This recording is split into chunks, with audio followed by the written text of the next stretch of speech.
নমস্কার, আশা করছি সকলেই ভালো আছো। আমি তোমাদের সাথে বিশ্বজিৎ পাল, আর তোমরা দেখছো এডুকেশন গন বাংলা চ্যানেল। তো আজকের এই টপিকে তোমাদের সাথে আলোচনা করবো যে দেখো এখানে দেখো হেডলাইনটাকে কি বলেছে। হেডলাইনটাতে বলেছে যে সম্ভবত খুব শীঘ্রই ভারতের যে কারেন্সি রয়েছে রুপি, তো সেটা থাইল্যান্ডে প্রচলিত হতে যাবে, প্রচলিত হওয়ার পরিকল্পনা চলছে। তো সেখানে সম্ভাবনা রয়েছে এটাই বলেছে। এবং ভারতের যে RBI, reserve bank of India, মানে ব্যাংকের যে সেন্ট্রাল ব্যাংক বলা হয় আমাদের ভারতের, সেই ব্যাংক এবং সরকার এটা নিয়ে কাজ করছে, এটাকে পপুলারাইজ করার জন্য কাজ করছে। যেহেতু কেন দেখো ইন্টারন্যাশনালি এটাকে ডিল করতে হবে, তার জন্য প্রয়োজন সেই দেশেরও সম্মতি এবং সেই দেশের সাথে একটা ট্রিটির মাধ্যমে, চুক্তির মাধ্যমে এটাকে করতে হবে। আমরা চাইলেই তো, ভারত চাইলেই তো আর করতে পারবে না। তার জন্য কি করতে হবে, সেই দেশের সাথেও কিন্তু একটা চুক্তিতে আবদ্ধ হতে হবে। তো দেখো এখানে এটাই বলেছে যে খুব সম্ভবত খুব শীঘ্রই থাইল্যান্ডের সাথে এই রুপি নিয়ে চুক্তি হতে চলেছে, যেখানে দ্বিপাক্ষিক চুক্তি হবে, দুই দেশের মধ্যে চুক্তি হওয়ার সম্ভাবনা রয়েছে। তো এটা মূলত কি কারণে হচ্ছে দেখো, এখানে আমরা যখন এক দেশ থেকে আরেক দেশে যাই তখন কি হয়, দু দেশের কারেন্সি ডিফারেন্স থাকে, তো দু দেশের কারেন্সির ভ্যালু আলাদা থাকে। তো সে কারণে কি হয়, সেখানে গিয়ে হয়তো লোকাল যারা কারেন্সি চেঞ্জ করায় তাদের মাধ্যমে কারেন্সি চেঞ্জ করতে হয়, অথবা যে আমাদের যে ইন্টারন্যাশনাল যাবতীয় যে সব কার্ড রয়েছে তার মাধ্যমে ট্রানজেকশন করতে হয়।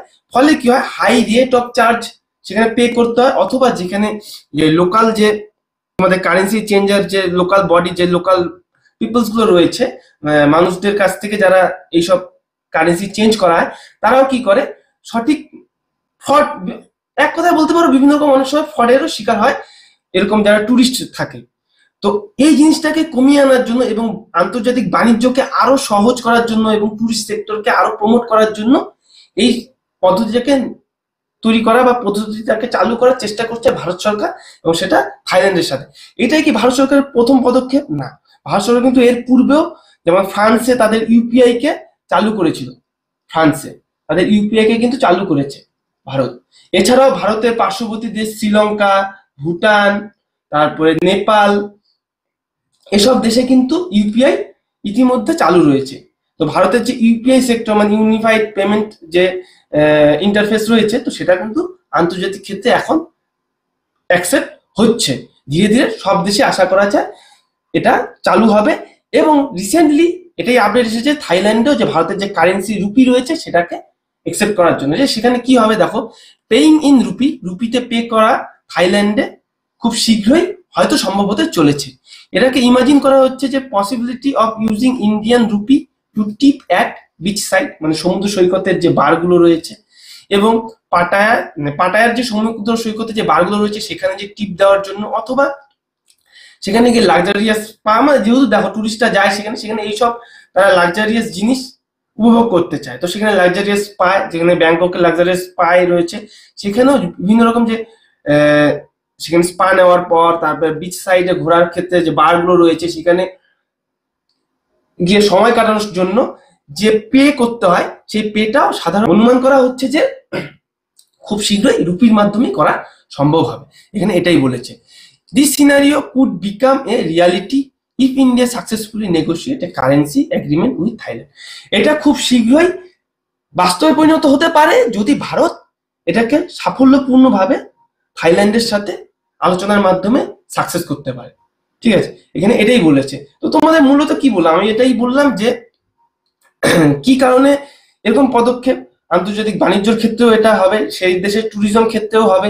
কারণ ভারতের প্রচুর পরিমাণ ট্যুরিস্ট সেই দেশে যায়, থাইল্যান্ডে যায়, থাইল্যান্ডে ব্যাংকক, পাটায়া এইসব জায়গায় ঘুরতে যায় বিপুল পরিমাণ tourist.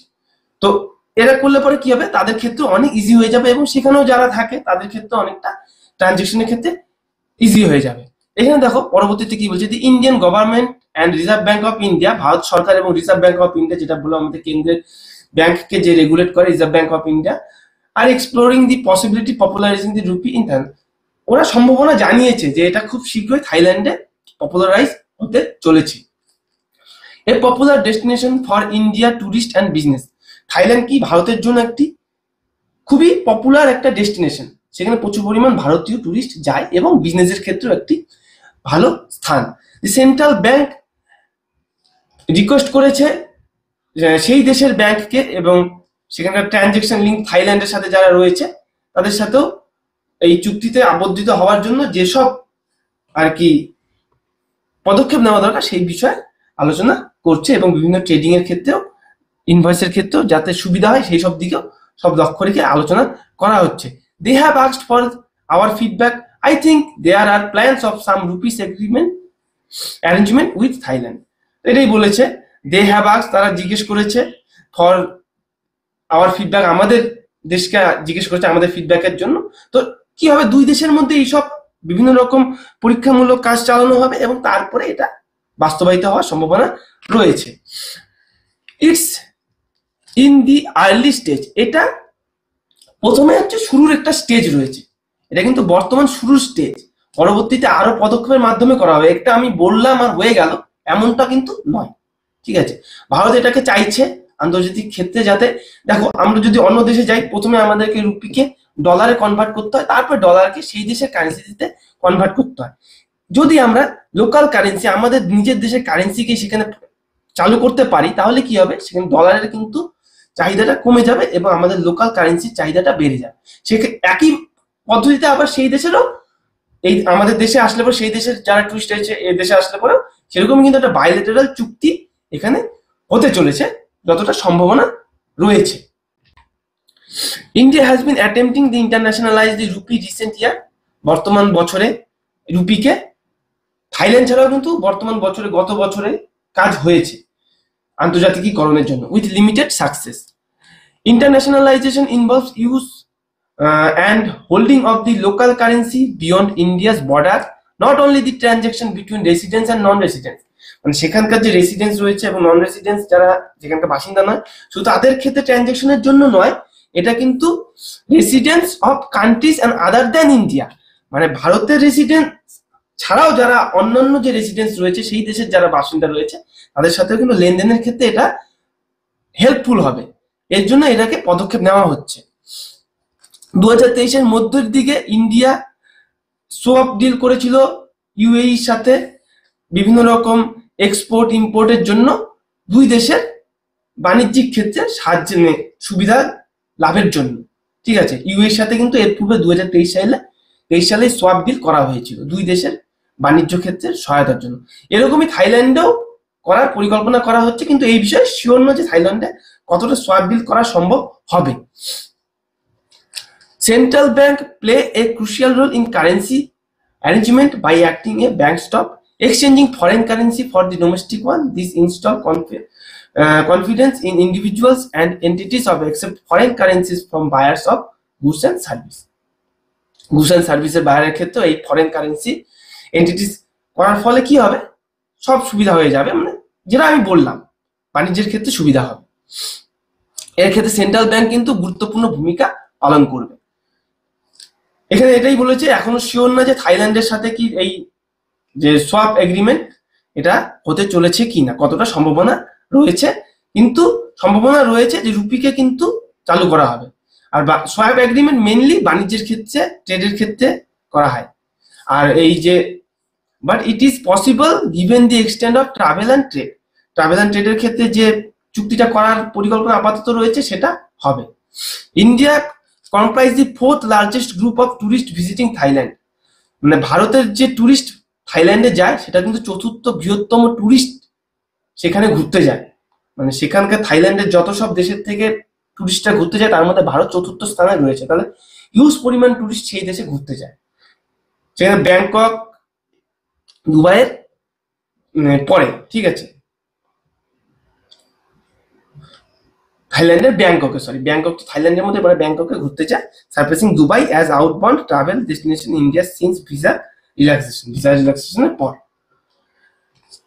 Promoting local currency, local কারেন্সিকে প্রমোট করলে কি হবে, যে deals with different countries was strategy employed by China. China তার লোকাল কারেন্সিকে এভাবে কি কিন্তু প্রমোট করেছিল, এর ফলে কি হয়েছে, তাদের দেশ কিন্তু আরো বাণিজ্যের ক্ষেত্রে অন্যান্য দেশের সাথে এই বাইলেটারাল চুক্তির ক্ষেত্রেও বাইলেটারাল চুক্তিও করেছে, এর ফলে তাদের বাণিজ্য ক্ষেত্রে অনেক সুবিধা হয়েছে, তাদের ডলারের উপর নির্ভর করতে হয়নি।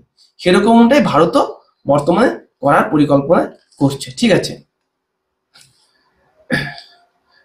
ডলার অ্যান্ড ইউরোকে সরিয়ে রেখে লোকাল কারেন্সিকে প্রমোট করবে এই পদক্ষেপ। ঠিক আছে, bilateral deals may also yield better result than the special Vostro account, হ্যাঁ এটা আলাদা আলাদা আছে। RBI permitted to facilitate trade settlement in rupee with Russia following the outbreak of Ukraine war February 2022। Bharat কিন্তু রাশিয়ার সাথে এর পূর্বে 2022-এর ফেব্রুয়ারিতে ইউক্রেন ওয়ার যখন রাশিয়ার সাথে লাগলো, যুদ্ধ সংঘটিত হচ্ছিল, তখন কিন্তু ভারত রাশিয়ার সাথে এই রুপিতেই তাদের ট্রেড সেটেলমেন্ট করেছিলেন এর পূর্বে। তো মেনি ব্যাংকার্স অ্যান্ড ইকোনমিস্ট বিশ্বাস করে যে আরবিআই এটাকে নিয়ে কাজ করবে এবং এর স্ট্যাবিলিটি থাকবে এবং to increase its accessibility less violet unit cross border payment, মানে যে বিভিন্ন দেশের বর্ডারে, আমাদের ভারতের বর্ডারের বাইরে গিয়েও যাতে রুপির প্রচলনটা প্রচুর পরিমাণে ছড়িয়ে যেতে পারে, সেটা নিয়েই আমাদের কিন্তু কাজ হচ্ছে বা আরবিআই এটা নিয়ে প্রচুর পরিমাণ জোর দিচ্ছে। তো দেখো, মূল উদ্দেশ্যই হচ্ছে দুই দেশের মধ্যে একটা ভালো সম্পর্ক তৈরি করা বাণিজ্য ক্ষেত্রে এবং টুরিস্টকে প্রমোট করার ক্ষেত্রে। প্রচুর পরিমাণ টুরিস্ট সেখানে যাচ্ছে এবং তোমাদের পূর্বেই বললাম যে টুরিস্টের ক্ষেত্রে কি হয়, সেই কারেন্সিকে চেঞ্জ করার ক্ষেত্রে একটা বিশাল একটা স্ট্রাগল ফেস করতে হয় তাদেরকে। আর এটা যখন হয়ে যাবে তাদের কিন্তু সেই কারেন্সিকে চেঞ্জ করার কোনো মাথায় কোনো টেনশন থাকবে না এবং তারা ইজিলি কারেন্সিকে সেই দেশে ইউজ করতে পারবে এবং অনলাইন ট্রানজেকশনের মাধ্যমেও তারা সেটাকে ব্যবহার করতে পারবে। বিভিন্ন রকম যে ক্রেডিট কার্ড, ডেবিট কার্ড রয়েছে সেগুলোর মাধ্যমে করতে পারবে। যেহেতু অলরেডি কিন্তু আমাদের ইউপিআই বিভিন্ন দেশে অলরেডি কিন্তু শুরু হয়ে গেছে, ঠিক আছে, একাধিক দেশে ব্যবহার করা শুরু হয়ে গেছে। তো কারেন্সি যদি আমাদের রুপিকে এই থাইল্যান্ডে ব্যবহার করে, সেখানে একটা বড় একটা পদক্ষেপ, বড় একটা অ্যাডভান্স এই ইন্টারন্যাশনাল যে রিলেশন, সেখানে কিন্তু ভালো একটা স্থানে পৌঁছে যাবে ভারত। ঠিক আছে, তো এরকমই একটা পদক্ষেপ নিতে চলেছে ভারত। তো আশা করি তোমাদের এটা হেল্পফুল হলো এবং যারা তোমরা থাইল্যান্ডে ঘুরতে যাও টুরিস্ট, তাদের জন্য এটা কিন্তু লেটেস্ট আপডেট। এবং পরবর্তীতে অবশ্যই যদি এরকম আপডেট আসে যে কবে থেকে কার্যকরী হচ্ছে এই এই তোমাদের রুপি, ভারতীয় কারেন্সি সেই থাইল্যান্ডে, সেটা যদি আপডেট আমরা পেয়ে যাই তাহলে সেটাকে নিয়েও একটা ভিডিও তোমাদের কাছে নিয়ে আসবো, আপডেট দেবো। তো চলো, পরবর্তী ভিডিওতে দেখা হচ্ছে আবার। যারা চ্যানেল নতুন আছো অবশ্যই চ্যানেলটিকে সাবস্ক্রাইব করে দেবে এবং পাশে দেওয়া বেল আইকনে গিয়ে অল নোটিফিকেশন ক্লিক করে দেবে পরবর্তী সকল ভিডিও নোটিফিকেশন সবার আগে পাওয়ার জন্য। সবাই সুস্থ থাকো, ভালো থাকো এবং এরকমই ইনফরমেশন কালেক্ট করতে থাকো এবং পড়তে থাকো। তো চলো, জয় হিন্দ, জয় ভারত, ধন্যবাদ।